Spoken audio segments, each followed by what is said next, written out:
C'est le genre de choses que l'on ne voit que dans les films de science-fiction, la capacité de se déplacer à 1200 km/h. L'Hyperloop retient sans aucun doute l'attention de nombreuses personnes dans le monde. Et à présent, Dubaï se met en partenariat avec l'un des principaux développeurs de la technologie afin de l'utiliser dans la livraison à grande vitesse de marchandises. Aujourd'hui, il y a un certain pourcentage de marchandises qui se déplacent à un niveau haut de gamme et qui est en général transporté par voie aérienne ou par service express. Il représente 1 à 2% du volume, mais 33% de la valeur. Ce sont les produits à haute valeur. Ils doivent parvenir quelque part très rapidement.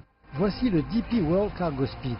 Il a été lancé à Dubaï avec l'aide du milliardaire britannique Richard Branson, dont le groupe Virgin est un soutien clé de Hyperloop One.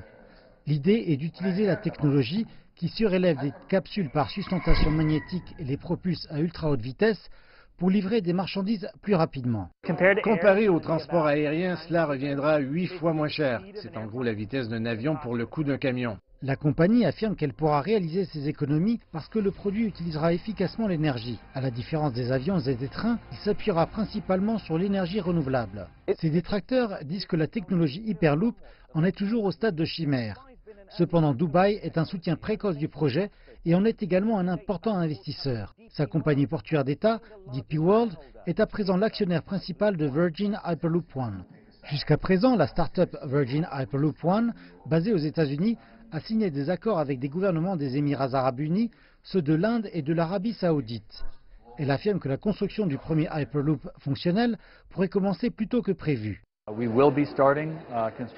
Nous allons commencer la construction de la route Pune-Mumbai dans l'État indien du Maharashtra au printemps 2019.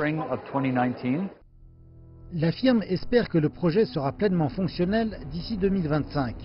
Avant cela, Hyperloop One fera face à un certain nombre de défis, des règles aux milliards de dollars d'investissement nécessaires à l'entretien du réseau.